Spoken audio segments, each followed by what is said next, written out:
வணக்கம். பரபரப்பு மீடியா செய்திகளுக்காக நான் நிரோஷன். ஈரான் இஸ்ரேலை எதிர்த்து போரிடுவதற்கு பல ஆண்டுகளாக மத்திய கிழக்கில் பிரதிநிதிகளை உருவாக்கியது.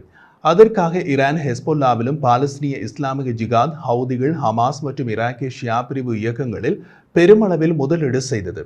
இஸ்ரேலுக்கு எதிரான பலமுனை போருக்கான சூழ்நிலையை உருவாக்க பிராந்தியத்தில் IS சார்பு காலத்தை பயன்படுத்துவதே ஈரானின் குறிக்கோளாக இருந்தது. அக்டோபர் 7 தாக்குதலுக்கு பின்னர் ஈரான் இந்த திட்டத்தை செயற்படுத்தியது.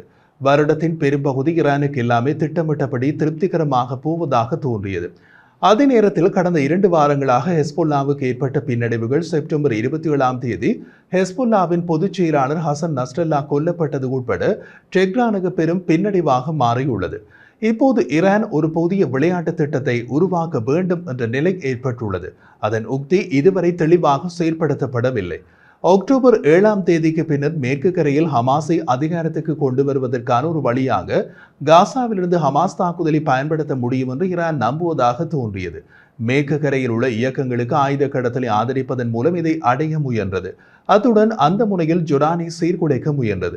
அதே நேரத்தில் IDF காசாவில் ஹமாஸை பலவீனப்படுத்தியது மட்டுமல்லாமல் ஜூலை மற்றும் ஆகஸ்ட் மாதங்களில் அதிக ராணுவ சக்தியை பயன்படுத்துவதன் மூலம் மேற்கு கரையில் உள்ள பாலஸ்தீனிய இயக்கங்களின் பலத்தையும் இஸ்ரேல் ஒடுக்கியுள்ளது.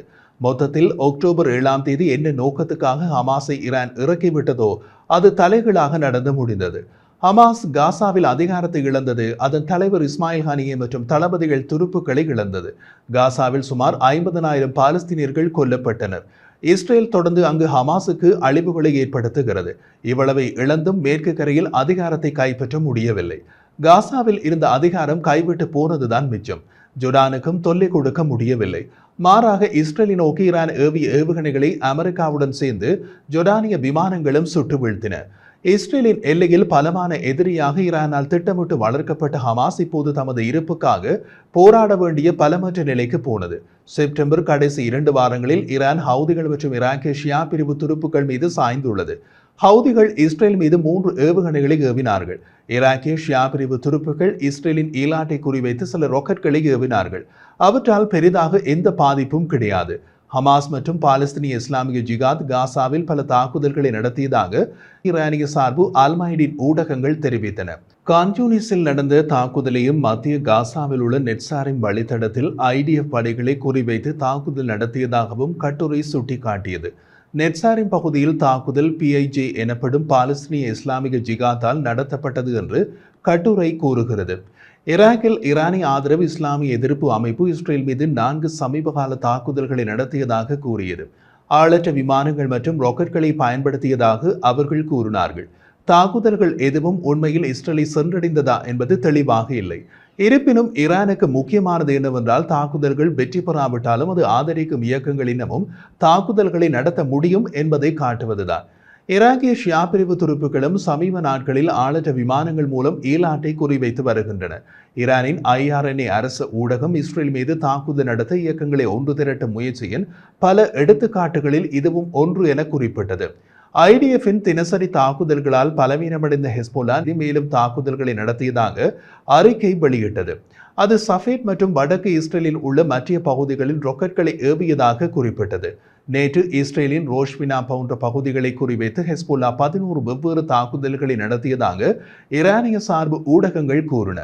ஈரானின் IRNA படி ஹெஸ்பொல்லா தனது 41 ராக்கெட்களை வடக்கு இஸ்ரேலில் உள்ள தளங்களை குறிவைக்க பயன்படுத்தியது. இவற்றில் எதுவுமே பெரிய தாக்குதல்கள் அல்ல. பெரும்பாலான ராக்கெட்கள் இடைமறித்து சுட்டு வீழ்த்தப்பட்டன அல்லது ஆளற்ற பகுதிகளில் வீழ்ந்து தீயை உருவாக்கியது. தமது ஆதரவு இயக்கங்கள் தமது உத்தரவுகளை இப்போதும் நிறைவேற்றுகின்றன என்று காட்டுவதற்கு இந்த சிறிய தாக்குதல்கள் ஈரானுக்கு பயன்படுகின்றன. ஆனால் அதற்காக அந்த ஈரானிய ஆதரவு இயக்கங்களுக்கும் கடுமையான சேதம் ஏற்படுகிறது. இஸ்ரேல் மிக கடுமையான பதிலடிகளை விமான தாக்குதல்கள் மூலம் கொடுக்கிறது. இஸ்ரேலிய 2000 பவுண்ட்ஸ் குண்டுகள் முன்பு காசாவில் கட்டடங்களை தரைமட்டமாக்கியது போல இப்போது லெபனானிலும் தரைமட்டமாக்குகின்றன. இஸ்ரேல் கேட்க குண்டுகளை கொடுக்க அமெரிக்கா தயாராக உள்ளது. ஈரானோ தமது சொந்த ஆயுதங்களையே ஆதரவு இயக்கங்களுக்கு கொடுக்க வேண்டியுள்ளது. இஸ்ரேல் போரை வளர்த்து செல்லவே விரும்புகிறது. காரணம் நாளாக எதிரிகளின் பலத்தை கணிசமாக குறைக்க முடிகிறது. தாம் ஒரு இருட்டு சந்தில் இருப்பதை ஈரான் அறிந்திருக்கிறது. இந்த ஆதரவு இயக்கங்கள் ஈரானுக்காக இன்னமும் எவ்வளவு காலத்திற்கு அடிவாங்க தயாராக உள்ளார்கள் என்ற பயம் ஈரானுக்கு ஏற்பட தொடங்குகிறது. இஸ்ரேல் மீதான அக்டோபர் 7ஆம் தேதி தாக்குதல்கள் 11 மாதங்களுக்கு பின்னர் ஈரானுக்கு எதிராக அலை திரும்பக்கூடும் என்று உணர்கிறது. ஈரான் இஸ்ரேலுக்கு எதிராக ஒரு நீண்ட போருக்கு திட்டமிட்டது. லெபனானில் அந்த முயற்சியை இஸ்ரேல் சில தினங்களில் கைப்பற்றும் என்று ஈரான் எதிர்பார்க்கவில்லை. ஹவுதிகளுக்கு எதிராக ஏமனில் நடந்த மிகப்பெரிய ஐடிஎஃப் தாக்குதலுக்கு பின்னர் ஐடிஎஃப் நீண்ட தூர நடவடிக்கைகளுக்கு தயாராக இருப்பது ஈரானுக்கு கவலை அளிக்கும் மற்றும் ஒரு விஷயம். வருடத்தின் பெரும்பகுதி முழுவதும் இஸ்ரேல் காசாவில் இவ்வாறு போரிட்டபடி அதே நேரத்தில் லெபனானில் பலத்த அழிவுகளை ஏற்படுத்த முடிகிறது என்பதை ஈரான் கவனித்து வருகிறது. காசா மீது கவனம் செலுத்தும் இஸ்ரேலை சுரண்டி பிராந்தியத்தின் மற்ற இடங்களுக்கு இழுக்க வேண்டும் என்பதை ஈரானின் குறிக்கோளாக இருந்தது. அதற்காகத்தான் லெபனானில் இருந்து ஹெஸ்போல்லாவை இஸ்ரேலிய இலக்குகளை தாக்குமாறு ஈரான் உத்தரவிட்டது. ஈரானால் இஸ்ரேலுக்கு எதிராக உருவாக்கப்பட்ட பலம் வாய்ந்த எதிரியான ஹெஸ்போல்லா இப்போது தலைவரையும் இழந்து கணிசமான தளபதிகளையும் இழந்து அதற்கே கூட பதிலடி கொடுக்க முடியாமல் தினமும் 4-5 ராக்கெட்களை தட்டிவிட்டு தேங்காய் மூடி கச்சேரி நடத்துகிறது. இப்போது எல்லாமே இஸ்ரேலுக்கு சாதகமான விஷயங்களாக மாறிவிட்டன என்று ஈரான் கவலைப்படுகிறது. ஐக்கிய அரபு எமிரேட்ஸில் உள்ள அல்-ஐன் ஊடகம் போன்ற அரபு மொழி ஊடகங்களில் இதற்கான ஒரு உதாரணத்தை காணலாம். அல்-ஐன் ஊடகம் நஸ்ரல்லா மீது இஸ்ரேலின் தாக்குதலில் ஒளிரும் படத்தை வெளியிடுகிறது. பிற அரபு ஊடகங்களான அல் அரேபியா, அல் சாக், அல் அப்சாட் உட்பட பெரும்பாலான அரபு ஊடகங்கள் பலமிழந்த ஈரானை வெளிச்சம் போட்டு காட்டுகின்றன. ஈரானுக்கு மத்திய கிழக்கு பிராந்தியத்தில் பல எதிரிகள் இருப்பது தெரியும். சவுதி அரேபியா ஈரானுடன் ராஜதந்திர உறவுகளை செய்ய தயாராக இருந்தாலும் பல சவுடிகள் டெஹ்ரானுடன் உண்மையில் சமரசம் செய்து கொண்டிருக்கிறார்கள் என்று அர்த்தமில்லை. மத்திய கிழக்கு பிராந்தியத்தில் உள்ள பல குரல்களை உன்னிப்பாக கவனித்தால் அவர்கள் இஸ்ரேலின் வெற்றியினை பார்க்கிறார்கள். ஈரான் தான் பயிரிட முயன்ற வயலை எளிதில் இழக்க நேரிடும் என்பது ஈரானுக்கு தெரியும். மத்திய கிழக்கு பகுதியில் உள்ள பல அரபு நாடுகள் ஹவுதிகள், ஹெஸ்போல்லா அல்லது ஈராக்கிய ஹஷ் அல் ஷாபியை விரும்புவதில்லை. ஈராக்கில் உள்ள ஹஷ் அல் ஷாபி என்பது பல ஈரானிய சார்பு ஷியா மதப்பிரிவு இயக்கங்களின் குடைக்குழு. 2019 போராட்டக்காரர்களை கொண்டு இந்த இயக்கத்தினரின் கசப்பான நினைவுகள் ஈராக்கியர்களுக்கு உள்ளன. பல வாரங்களுக்கு பின்னர் ஈரான் தனது ஹெஸ்போல்லாக்கு இடையும் அடிவாங்கி தத்தளிப்பதை கண்டு இப்போது வெற்றியை பற்றி கவலை கொண்டிருக்கிறது.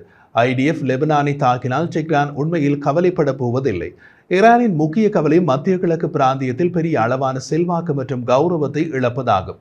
அது சிறிது சிறிதாக ஈரானுக்கு இழக்கப்பட்டு வருகிறது. சுப்ரீம் தலைவர் அலி கமேனியை பாதுகாப்பான பங்கருக்குள் நகர்த்தும் அளவுக்கு நிலைமை போயுள்ளது.